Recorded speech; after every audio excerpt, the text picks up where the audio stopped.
Okay, thank you very much. This is big stuff. We appreciate you being here.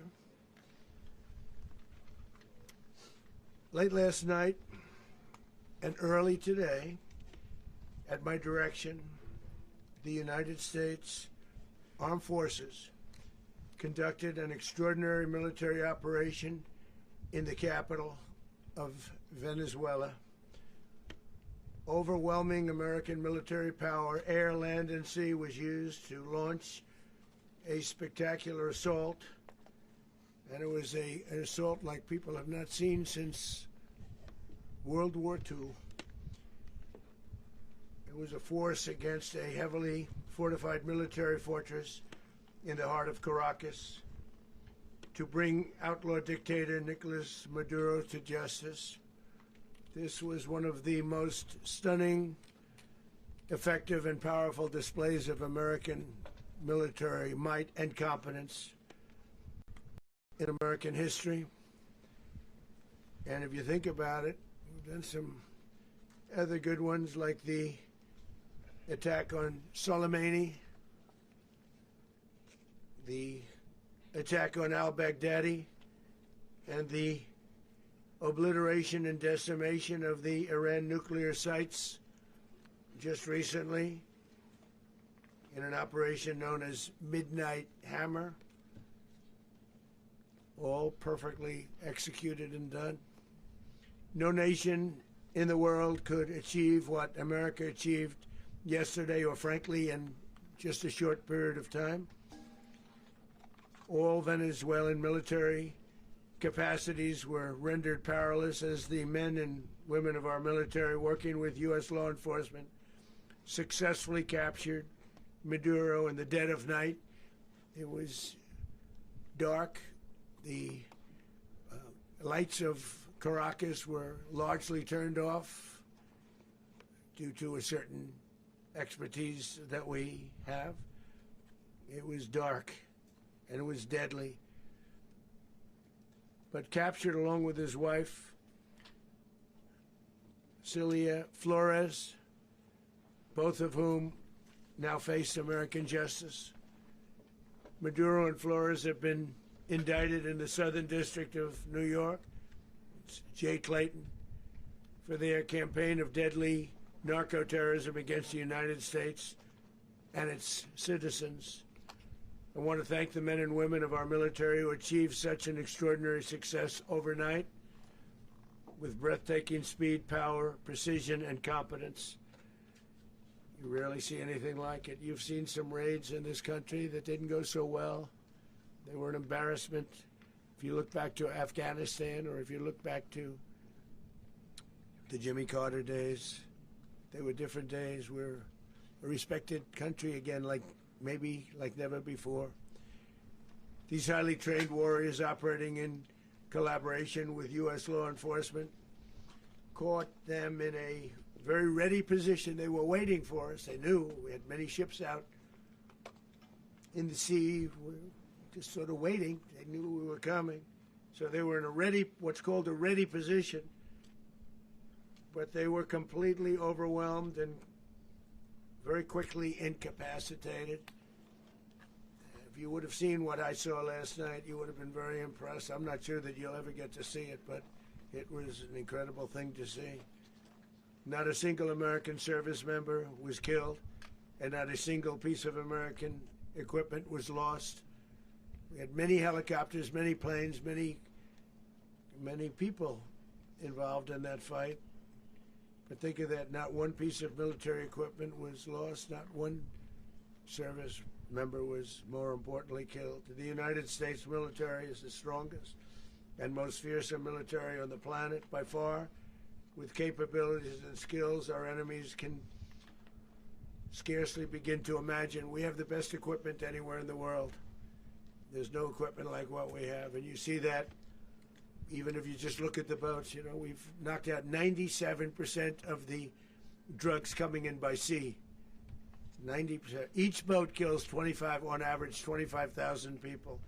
We knocked out 97%. And those drugs mostly come from a place called Venezuela.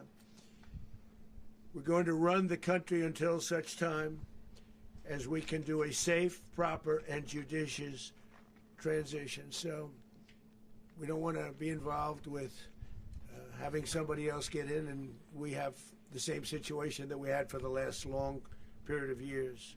So we are going to run the country until such time as we can do a safe, proper, and judicious transition. And it has to be judicious because that's what we're all about.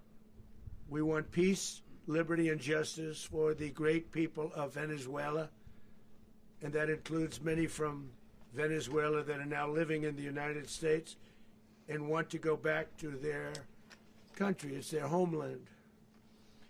We can't take a chance that somebody else takes over Venezuela that doesn't have the good of the Venezuelan people in mind. We've had decades of that. We're not going to let that happen. We're there now, and what people don't understand, but understand as I say this, we're there now, but we're going to stay until such time as the proper transition can take place. So we're going to stay until such time as we're going to run it, essentially, until such time as a proper transition can take place.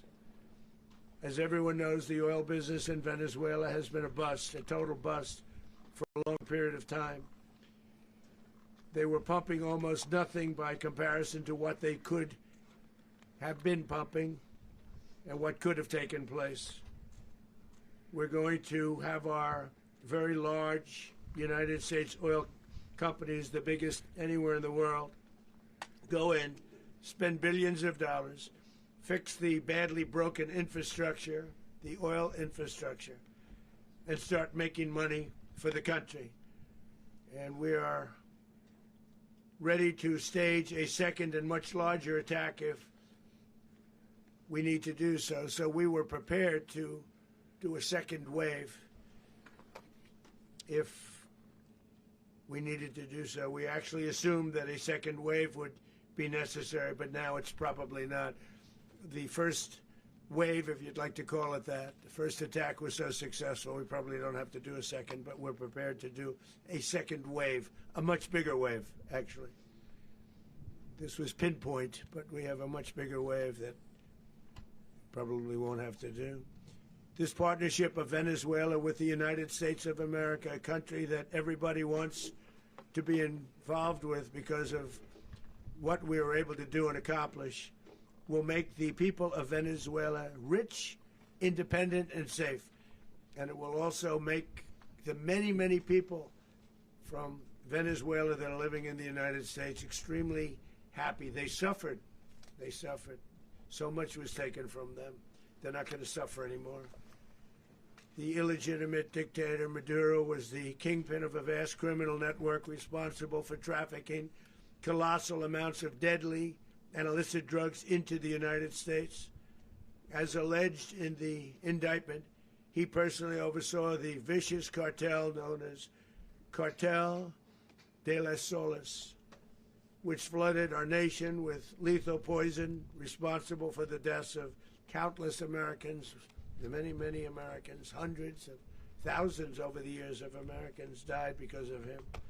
Maduro and his wife will soon face the full might of American justice and stand trial on American soil. Right now they're on a ship. They'll be heading to, ultimately, New York, and then a decision will be made, I assume, between New York and Miami or Florida. But we have people where the overwhelming evidence of their crimes will be presented in a court of law. And I've seen it. I've seen what we have. It's both horrible and breathtaking that something like this could have been allowed to take place. For many years after his term as president of Venezuela expired, Maduro remained in power and waged a ceaseless campaign of violence, terror, and subversion against the United States of America, threatening not only our people, but the stability of the entire region.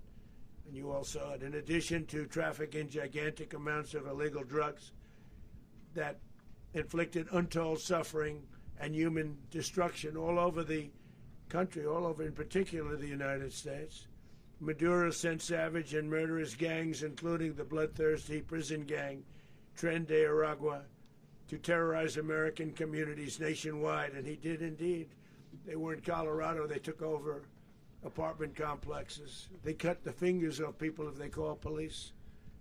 They were brutal, but they're not so brutal now. And I just have to congratulate our military, Pete and everybody, and our National Guard, because the job that they've done, whether it's in Washington, D.C., where we have a totally safe city, where it was one of the most unsafe cities anywhere in the world, frankly, and now we have no crime in Washington, D.C. We haven't had a killing. We had the terrorist attack a few weeks ago. A little bit of a different kind of a threat, but we haven't had a killing in a long period of time, 6-7 months. We used to have two, on average, 2 a week in Washington, our capital. We don't have that anymore. The restaurants are opening. Everyone's happy. They're going, they're walking their daughters, they're walking their children, their wives, they walk to restaurants. Restaurants are opening all over Washington, D.C. So I want to thank the National Guard. I want to thank our military. And I want to thank law enforcement. It's been amazing. And they should do it with more cities. We're doing it, as you know, and we're doing it in Memphis, Tennessee right now, and crime is down. We've just sort of started a few weeks ago, but crime is down now 77%.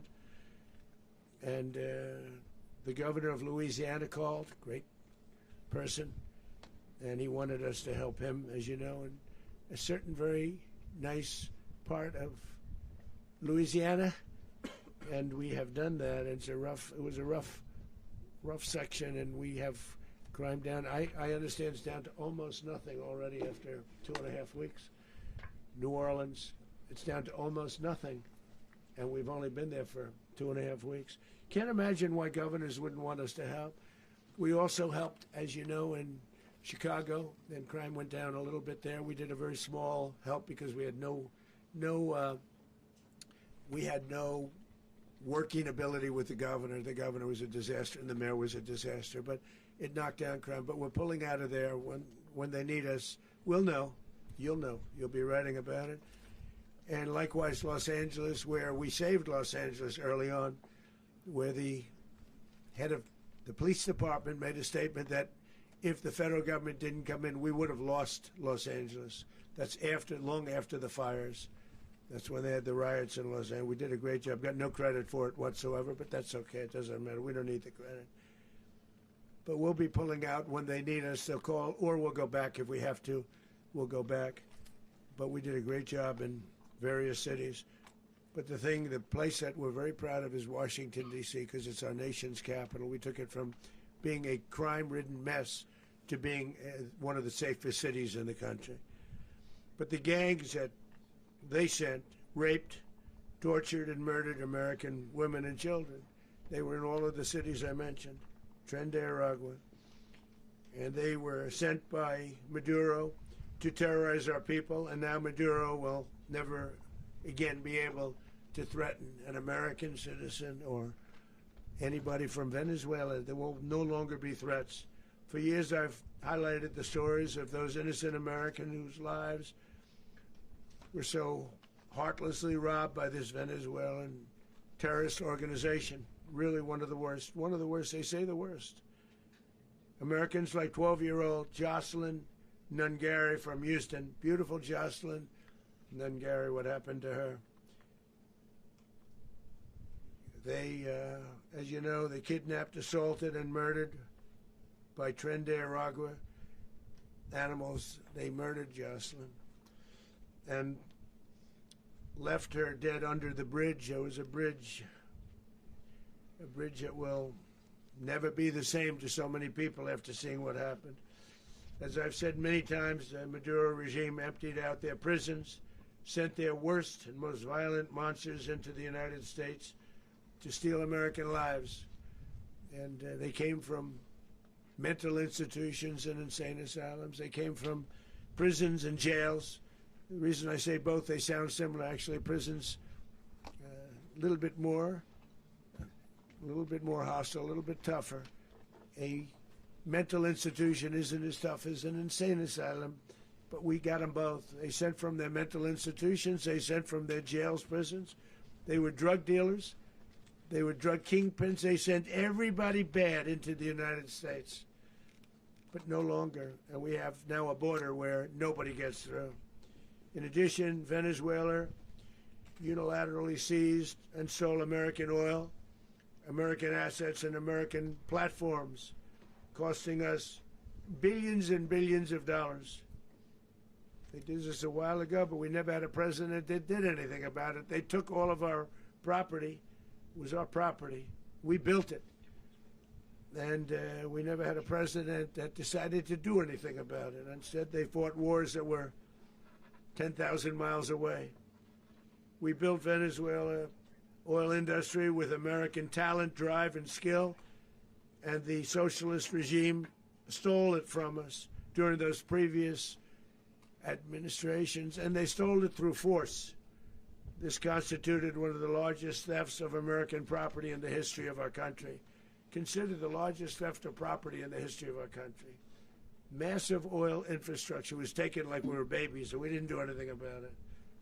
I would have done something about it. America will never allow foreign powers to rob our people or drive us back into and out of our own hemisphere. That's what they did. Furthermore, under the now deposed dictator Maduro, Venezuela was increasingly hosting foreign adversaries in our region and acquiring menacing offensive weapons that could threaten U.S. interests and lives. And they used those weapons last night.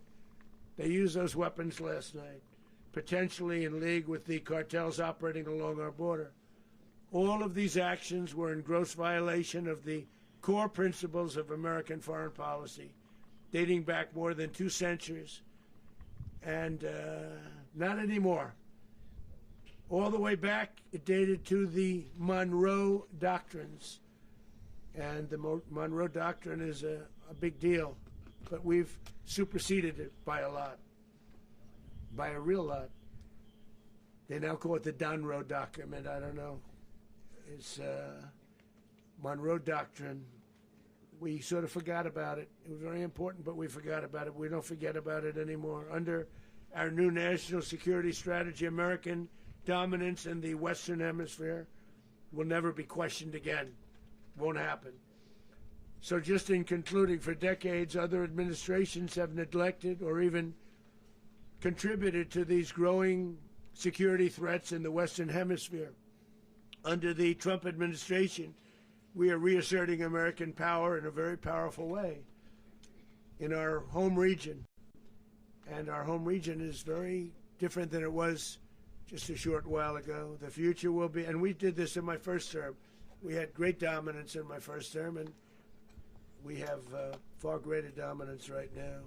Everyone's coming back to us. The future will be determined by the ability to protect commerce and territory and resources that are core to national security. These are core to our national security. Just like tariffs are, they've made our country rich, and they've made our national security strong, stronger than ever before. But these are the iron laws that have always determined global power. And we're going to keep it that way. We will secure our borders. We will stop the terrorists. We will crash the cartels, and we will defend our citizens against all threats, foreign and domestic. Other presidents may have lacked the courage or whatever to defend America, but I will never allow terrorists and criminals to operate with impunity against the United States. This extremely successful operation should serve as warning to anyone who would threaten American sovereignty or endanger American lives. Very importantly, the embargo on all Venezuelan oil remains in full effect. The American Armada remains poised in position, and the United States retains all military options until United States demands have been fully met and fully satisfied. All political and military figures in Venezuela should understand what happened to Maduro can happen to them, and it will happen to them if they aren't just, fair, even to their people. The dictator and terrorist, Maduro, is finally gone in Venezuela. People are free. They're free again. It's been a long time for them, but they're free. America is a safer nation.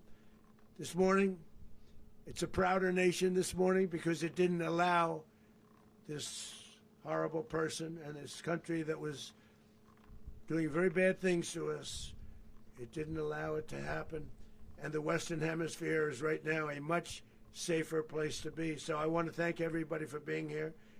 I want to thank General Raisen Kaine. He's a fantastic man. I've worked with a lot of generals. I worked with some I didn't like. I worked with some I didn't respect. I worked with some that just weren't good. But this guy is fantastic. I watched last night one of the most precise attacks on sovereignty. I mean, it was an attack for justice. And I'm very proud of him, and I'm very proud of our Secretary of War, Pete Hegseth, who I'm going to ask to say a few words. Thank you very much. Mr. President, can you explain how the U.S. will run Venezuela? Well, thank you, Mr. President. Finally, a commander-in-chief the world respects and the American people deserve. And as the President said, words can barely capture the bravery and the power and the precision of this historic operation. A massive joint military and law enforcement raid flawlessly executed by the greatest Americans our country has to offer. American warriors are second to none, the best in the world and the best of our country. What all of us witnessed last night was sheer guts and grit, gallantry and glory of the American warrior. I'm simply humbled by such men, and I tip my hat to our chairman, Raisen Kaine, and all those Americans who stood watch last night. Our warriors are the elite of America, and again, President Trump has your back.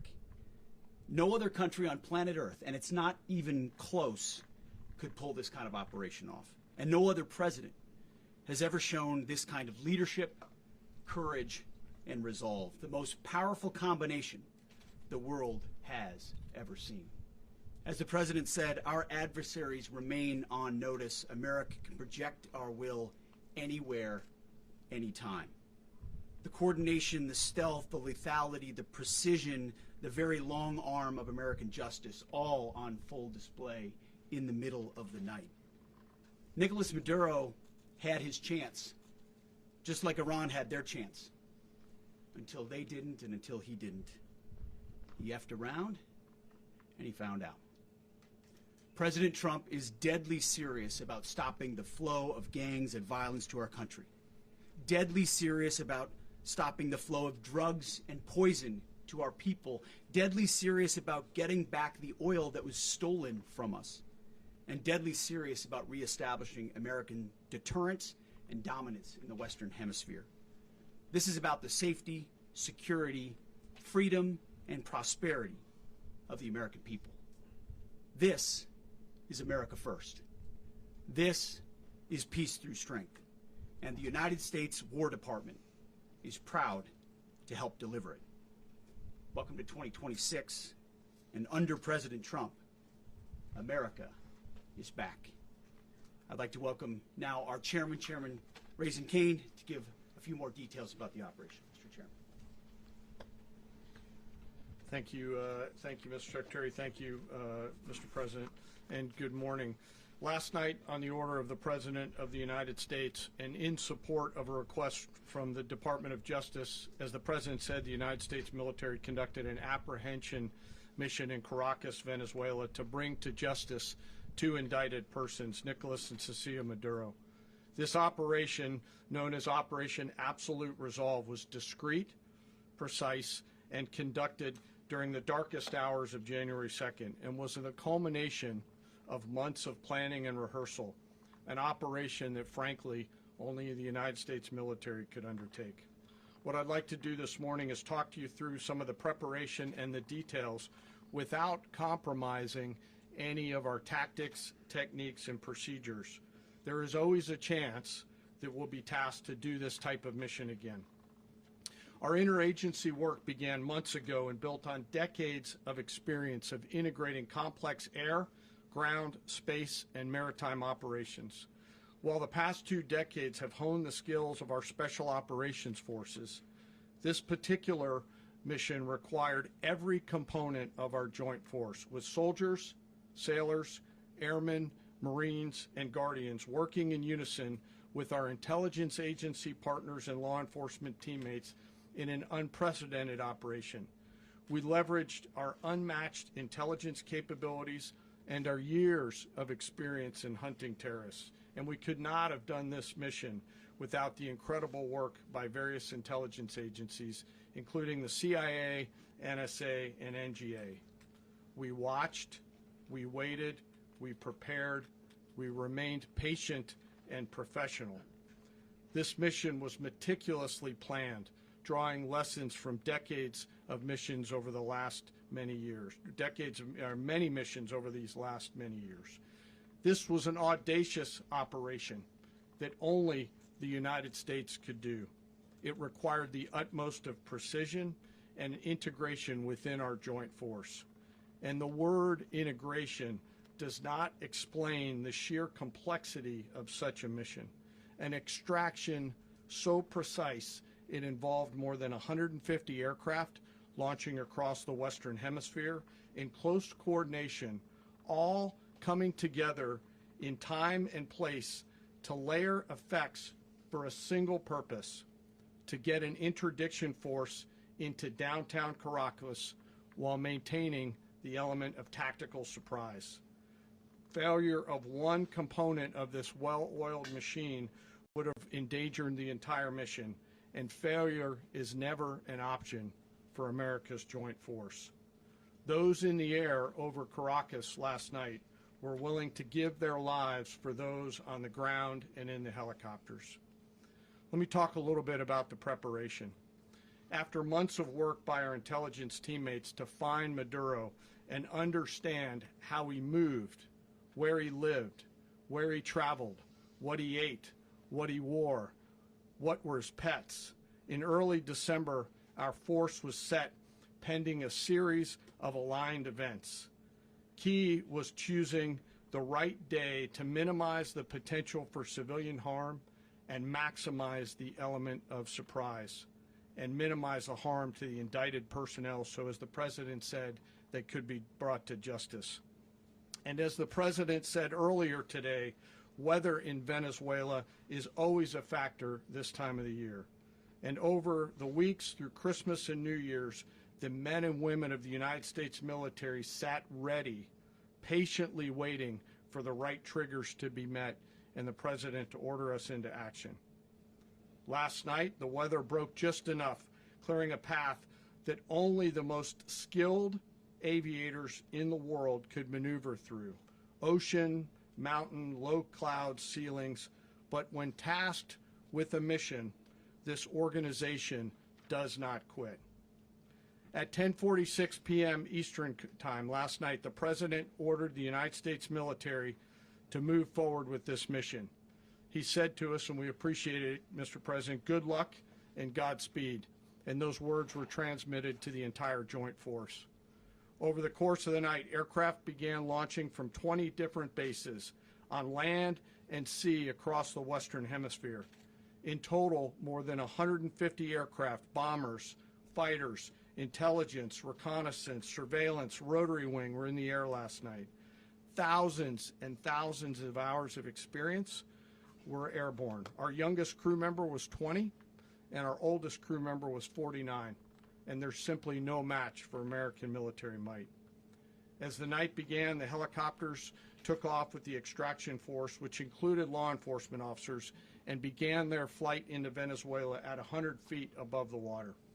As they approached Venezuelan shores, the United States began layering different effects provided by Spacecom, Cybercom, and other members of the interagency to create a pathway.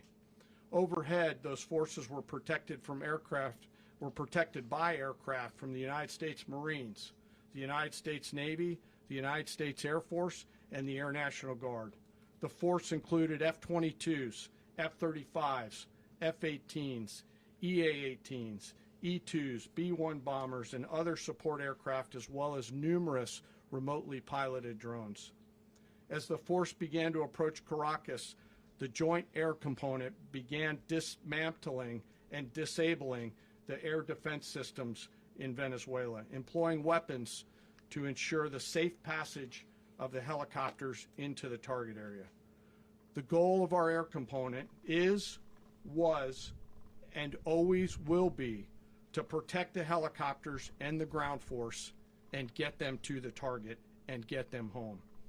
As the force crossed the last point of high terrain where they'd been hiding in the clutter, we assessed that we had maintained totally the element of surprise.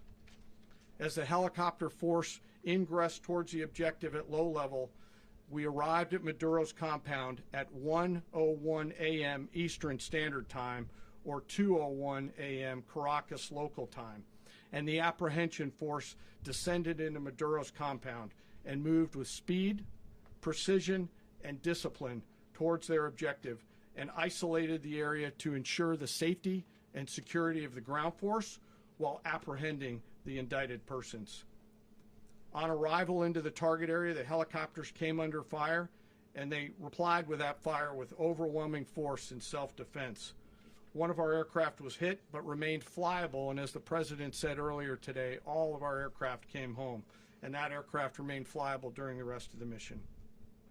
As the operation unfolded at the compound, our air and ground intelligence teams provided real-time updates to the ground force, ensuring those forces could safely navigate the complex environment without unnecessary risk. The force remained protected by overhead tactical aviation.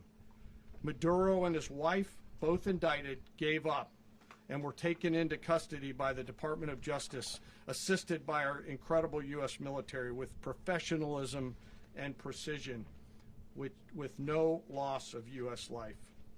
After securing the indicted persons, the force began to prep for departure. Helicopters were called in to exfiltrate the extraction force, while fighter aircraft and remotely piloted aircraft provided overhead coverage and suppressive fire. There were multiple self-defense engagements as the force began to withdraw out of Venezuela. The force successfully exfiltrated and returned to their afloat launch bases, and the force was over the water at 3:29 a.m. Eastern Standard Time with indicted persons on board. And both Maduro and his wife were embarked aboard the USS Iwo Jima. In closing, what we've witnessed today is a powerful demonstration of America's joint force. We think, we develop, we train, we rehearse, we debrief, we rehearse again and again, not to get it right, but to ensure that we cannot get it wrong. Our jobs are to integrate combat power so when the order comes, we can deliver overwhelming force at the time and the place of our choosing against any foe anywhere in the world. I am immensely proud today of our joint force and filled with gratitude to represent them here today. There is simply no mission too difficult for these incredible professionals and the families that stand by them and support them. As we stand here this morning, our forces remain in the region at a high state of readiness, prepared to project power, defend themselves, and our interests in the region. This operation is a testament to the dedication and unwavering commitment to justice and our resolve to hold accountable those who threaten peace and stability. In closing, I want to express my heartfelt gratitude to the brave men and women who executed this mission. Their courage and tireless commitment to our nation are what makes us strong. Thank you, Mr. Secretary, and thank you, Mr. President. Thank you very much. Well, I don't have much to add to what you've heard now, other than the following points. Nicolas Maduro was indicted in 2020 in the United States. He is not the legitimate president of Venezuela. That's not just us saying it. The first Trump administration, the Biden administration, the second Trump administration, none of those three recognized him. He's not recognized by the European Union and multiple countries around the world. He is a fugitive of American justice with a $50 million reward, which I guess we saved $50 million. And We should make sure. yeah, exactly. But Don't let anybody claim it. Nobody deserves it but us. But I want to be clear about one thing. Nicolas Maduro had multiple opportunities to avoid this. He was provided multiple very, very, very generous offers and chose instead to act like a wild man, chose instead to play around. And the result is what we saw tonight. The other message here is the following. You have a guy, like many people around the world, they like to play games. You have a guy who decides he's going to invite Iran into his country, is going to, do the confiscation of American oil companies, is going to flood our country with gang members, is going to take Americans prisoner and try to hold them for hostage and trade them like he was able to do with the Biden administration. Basically likes to play games all this time and thinks nothing's going to happen. And I hope what people now understand is that we have a president. The 47th president of the United States is not a game player. When he tells you that he's going to do something, when tells you he's going to address a problem, he means it. He actions it. I can tell you, I've watched this process now for 14, 15 years, been around it. Everybody talks. I'm going to do this. I'm going to do that. When I get there, we're going to do this. We're going to take. This is a president of action. Like, I don't understand yet how they haven't figured this out. And now, if you don't know, now you know. Because this is the way it's going to play out. And I think people need to understand that this is not a president that just talks and does letters and press conferences. And, if he says he's serious about something, he means it. And this is something that was a direct threat to the national interest of the United States, and the president addressed it. There's a president of peace, by the way. I told you what I just said earlier. This guy had multiple opportunities to find his way somewhere else and figure out another. He could have been living somewhere else right now very happy, but instead he wanted to play big boy. And so now, he's got other sets of problems on his hands. And but I think the message here should be for the world. Look, the president doesn't go out looking for people to pick fights with. He's not generally wants to get along with everybody. We'll talk and meet with anybody, but don't play games. Don't play games with this president's in office, because it's not going to turn out well. And so I hope that I guess that lesson was learned last night, and we hope it'll be instructive moving forward. Is that a message for Cuba? Mr. President. Mr. President. Mr. President. Mr. President. You said that the U.S. is going to run Venezuela, so who's in power right now? Well, we're going to be running it with a group, and we're going to make sure it's run properly. We're going to rebuild the oil infrastructure, which will cost billions of dollars. It'll be paid for by the oil companies directly. They will be reimbursed for what they're doing, but it's going to be paid. And we're going to get the oil flowing the way it should be. As you know, it was just a minor flow. It was actually a minor flow for what they have. But we're going to run it properly, and we're going to make sure the people of Venezuela are taken care of. We're going to make sure the people that were forced out of Venezuela by this thug are also taken care of. Mr. President. Mr. President. Mr. President. Mr. President. Mr. President, does the U.S. running the country mean that U.S. troops will be on the ground? How will that work? Well, they always say boots on the ground. So we're not afraid of boots on the ground if we have to have. We had boots on the ground last night at a very high level, actually. We're not afraid of it. We don't mind saying it. But we're going to make sure that that country is run properly. We're not doing this in vain. This is a very dangerous attack. This is an attack that could have gone very, very badly. Could have gone very badly. We could have lost a lot of people last night. We could have lost a lot of dignity. We could have lost a lot of equipment. The equipment is less important, but we could have lost a lot. And we're going to make sure that this is proper. We're there now. We're ready to go again if we have to. We're going to run the country right. It's going to be run very judiciously, very fairly. It's going to make a lot of money. We're going to give money to the people. We're going to reimburse people that were taken advantage of. We're going to take care of everybody.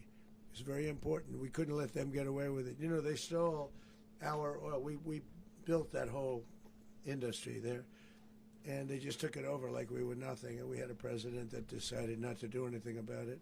So we did something about it. We're late, but we did something about it. Yeah, please. Mr. President, can you explain the exact mechanism by which you're going to run the country? Are you going to designate a U.S. official to coordinate? It's all being done right now. We're designating people. We're talking to people. We're designating various people, and we're going to let you know who those people are. Mr. President. What's the group you mentioned that would run Venezuela? Well, it's largely going to be, for a period of time, the people that are standing right behind me.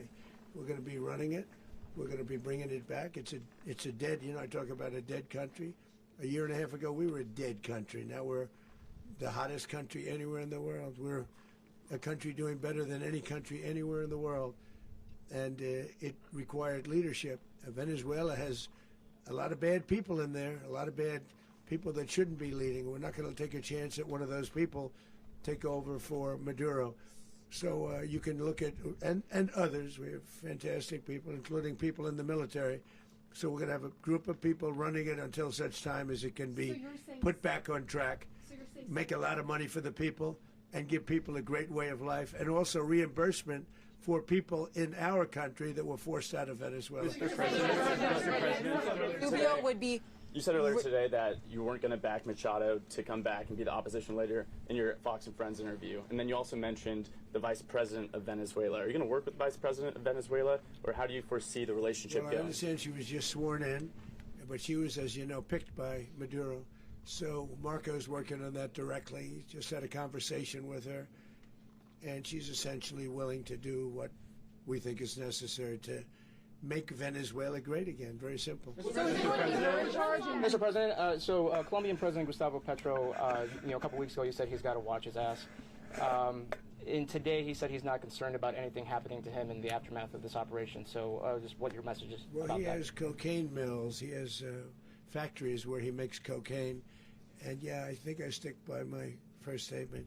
He's making cocaine. They're sending it into the United States. So he does have to watch his ass. Mr. President, Mr. President, did you notify any members of Congress in advance? Marco, do you want to talk about that? Because you were involved in it. Sure. We call members of Congress immediately after. This was not the kind of mission that you can do congressional notification on. It was a trigger-based mission in which conditions had to be met night after night. We watched and monitored that for a number of days. So it's just simply not the kind of mission you can call people and say, hey, we may do this at some point in the next 15 days.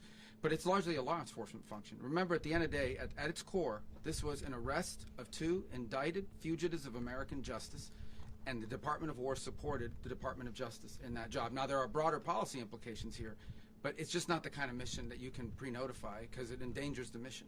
If I could add one thing to that, Congress has a tendency to leak. This would not be good. If they leaked, General, I think it would have been maybe a very different result. But I have to say, they knew we were coming at some point, We had a lot of ships out there. They sort of knew we were coming.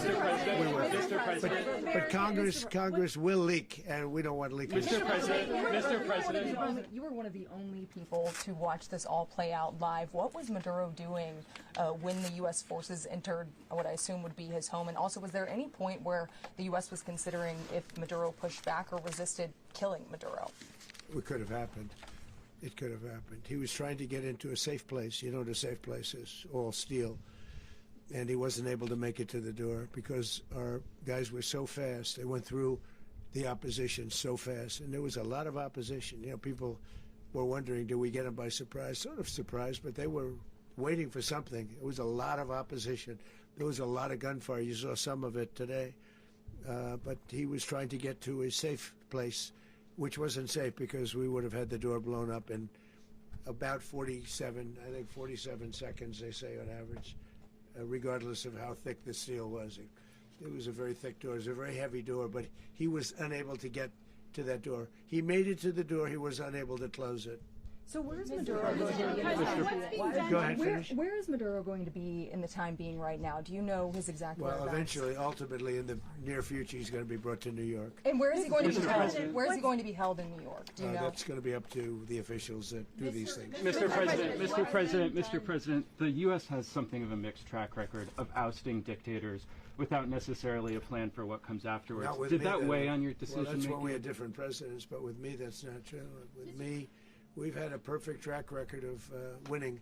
We win a lot, and we win. If you look at Soleimani, you look at al-Baghdadi, you look at the Midnight Hammer. Midnight Hammer was incredible. Right now, you wouldn't have peace in the Middle East. We have essentially peace in the Middle East because of that. If we weren't successful with Midnight Hammer, you wouldn't have peace in the Middle East. So, with me, you've had a lot of victory. You've had only victories. You've had no losses. Yeah. Mr. President, can you? How long do you expect the U.S. to run Venezuela, and how soon do you want the Venezuelan people to hold elections? So I'd like to do it quickly, but it takes a period of time. We're rebuilding. We have to rebuild their whole infrastructure. The infrastructure is rotted. it's actually very dangerous. It's blow-up territory. Oil is very dangerous. It's a very dangerous thing to take out of the ground. It can kill a lot of people. It has killed a lot of people doing just that. The infrastructure is old. It's rotted. Much of it is stuff that we put there 25 years ago, and we're going to be replacing it. And we're going to take a lot of money out so that we can take care of the country. Are you saying that Secretary Rubio and Mr. President, China, Russia, and Iran have interests in Venezuela. How does this operation affect your relationships with them when it comes to the oil and drugs? In terms of China and Russia, Russia when we get things straightened out. But in terms of other countries that want oil, we're in the oil business. We're going to sell it to them. We're not going to say we're not going to. In other words, we'll be selling oil. Probably in much larger doses because they couldn't produce very much because their infrastructure was so bad. So we'll be selling large amounts of oil to other countries, many of whom are using it now, but I would say many more will come. Are you saying that, Mr. President, are you saying that? Mr. President, thank you. What is your message to the people of Venezuela today? Of course, the civilian population specifically, they have a lot of questions. What is your message to the people of Venezuela? That you're going to have peace, justice. You're going to have some of the riches that you should have had for a long period of time. It was stolen from you. But you're going to have peace and you're going to have safety. You're going to have justice. You're going to have a country. You're going to have a real country. You're going to have potentially a great country. You know, if you go back 20 years, maybe even a little longer ago, that was a great country.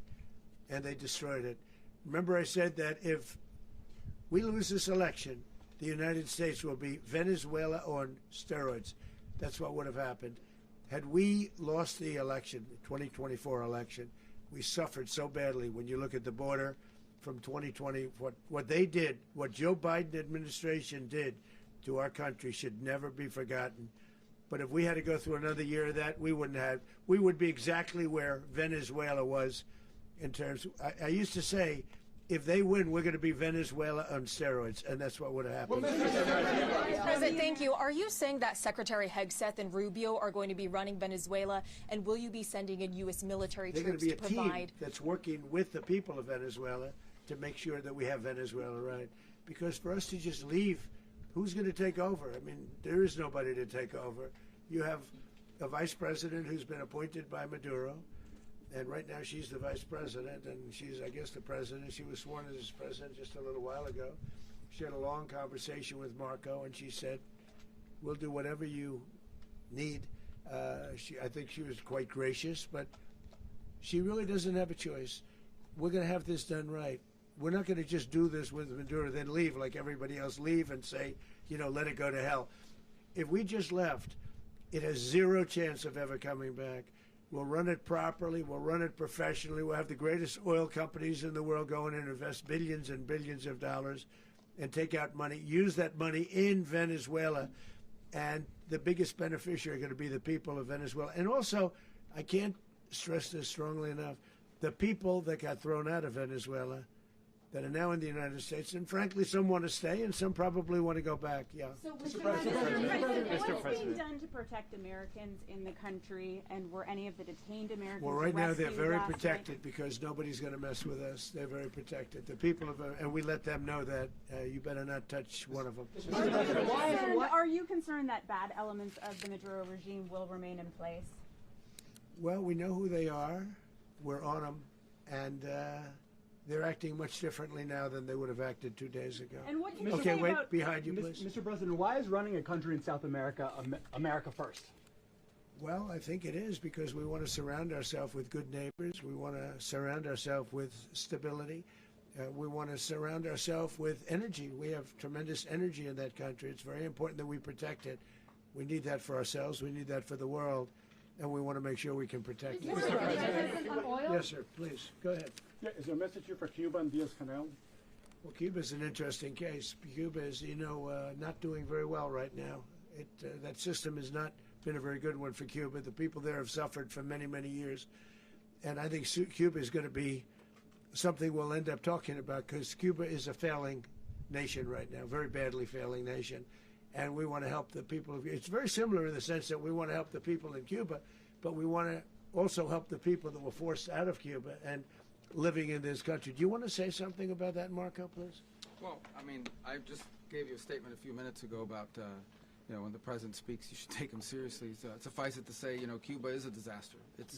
It's run by incompetent, senile men, and in some cases, not senile but incompetent nonetheless. It has no economy. It's in total collapse. And by the way, they were, all of the guards that helped protect Maduro. This is well known. Their whole spy agency, all that were full of Cubans.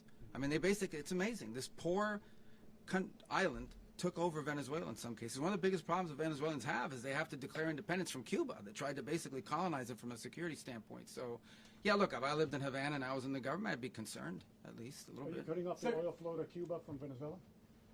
Well, the president already announced a week ago that anything that's sanctioned, it's sanctioned oil, it's not going to be allowed to get there. So that's an The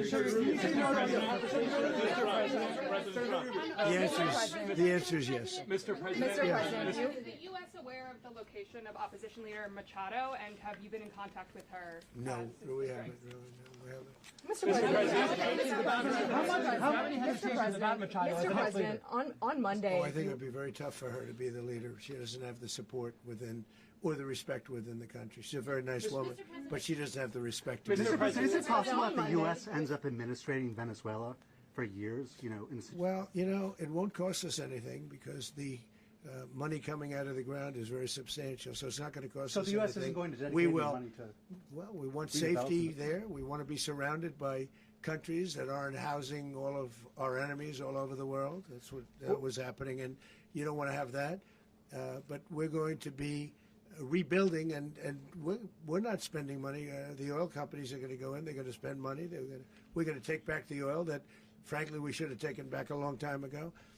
A lot of money is coming out of the ground. We're going to get reimbursed for all of that. We're going to get reimbursed for everything that we spend. So it's going to be a very important. This is a very big evening that took place last night. We have to be surrounded by safe, secure countries, and we also have to have energy. Very important. We have to have energy that's real energy, not where they're getting 4% and 5% of the energy out of the ground. You take a look, it was such a disaster. So what's going to happen with Venezuela, I think, over the next period of a year is going to be a great thing, and the people of Venezuela will be the biggest beneficiaries. Mr. President, on Monday, U.S. military. Mr. President, thank you. What did you last speak to Maduro about when you spoke, and is the Well, US I don't want to at get war into with the Venezuela? conversations, but I did have conversations with him, and I said, you got to surrender. And I actually thought he was pretty close to doing so, but now he wished he did, yeah. Mr. President, can you explain, you said that Maduro is responsible for drug trafficking. You recently pardoned the former president of Honduras who was convicted of many drug trafficking. Can you explain how these two situations are different? And would you ever pardon Maduro? I endorsed, as you know, the winning president, the man who won in Honduras. I endorsed the man who won in Chile. I endorsed the man who won in Argentina. And we are doing very well with that whole group. What the man that I pardoned was, if you could equate it to us, he was treated like the Biden administration treated a man named Trump. That didn't work out too well for them. This was a man who was persecuted very unfairly. He was the head of the country. He was persecuted very unfairly. And there are a number of them. And we felt that it was a very unfair situation that happened to him. He's also a party member of the man who won. So obviously the people liked what I did. And one of the reasons that was done is because of the fact that the party in power felt very strongly that that man was treated very badly. I studied it very quickly, and then I studied it in great detail. I went to a lot of the people standing behind me, and they felt that that man was persecuted and treated very badly. That's why I gave him a pardon. Mr. President, you referenced boots on the ground earlier. Can you just sort of button this up? Do you envision the U.S. military having a presence in Venezuela as the U.S. runs that country? Well, no, we're going to have a presence in Venezuela as it pertains to oil, because we have to have, we're sending our expertise in. So you may need something, not very much. But no, we're going to be taking out a tremendous amount of wealth out of the ground, and that wealth is going to the people of Venezuela and people from outside of Venezuela that used to be in Venezuela. And it goes also to the United States of America in the form of reimbursement for the damages caused us by that country. So I want to thank you all very much. Thank you. Do you have one? Yes, please. You were so nice before. I'm going to give you the final question. Go Thank ahead. you, Mr. Unless it's a President. bad question, in It's which about case I'll Putin. go 1-1. It's about who? It's about Putin, if you want. About Putin. Well, okay. that's always nice. You had a to talk phone. about Putin. You had a phone call with him Yeah. on Monday. Did he talk at all about Maduro? Did y'all talk about this? No, we didn't. And We then- never spoke about Maduro. Are you mad at him right now? I mean, there's this I'm not intelligence. thrilled with Putin. I'm not thrilled with Putin. He's killing too many people. There was that I intelligence. thought that would be so. I settled 8 1/4 war. You know what the 1/4 was? Thailand and Cambodia. I did it again.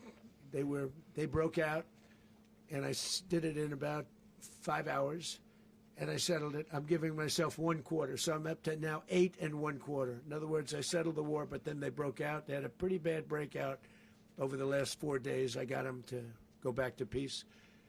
So I only give 1/4. I thought the easiest one would be, one of the easier ones would be Russia, Ukraine. It's not. And they both have done some pretty bad things. And look, that's Biden's war. That's not my war. But I want to stop the lives. Did you see where last month, 30,000, it was 27,000 the month before. 30,000, mostly soldiers, were killed this last month. 30,000. I want to stop that. You know, I got NATO to pay 5% instead of the 2% that they weren't paying. They weren't paying 2, now they pay 5. And we send them a lot of munitions, we send them a lot of things, missiles and various other things, a lot. And they pay. The United States is not losing money. We're probably making money on that. It's the last thing I care about. I just want to stop all those people. We're losing 25, 30,000 human beings. They come from 2 places that are very far away. But if I can stop, because it's something I've been pretty good at doing, deals, I guess. It's all a deal. Life is a big deal. But if I can stop that war and stop 30,000 young people, in addition to the fact that people are being killed in Kiev, people are being killed in other cities, you know, a much smaller number, but they're being killed, viciously killed. So I'm not happy about it. I thought that would be something that would get solved. We have Mr. Witkoff here. I think that we're making progress, but that's a war that should have never happened. If I were president, it would have never happened. Putin says it. Everybody says it. If I were president, that would have never happened. But I inherited that war. That was Joe Biden, Zelensky, and Putin. I came into the situation, and it's a mess. And I will say this. I watched an operation last night that was so precise, that was so brilliant. I mean, it was incredible. If we had our people, like this general and our people involved, that war would not have gone on very long, that I can tell you. You told me That war, to use an old term, that war has become a bloodbath, and we want it to get stopped. Thank you very much.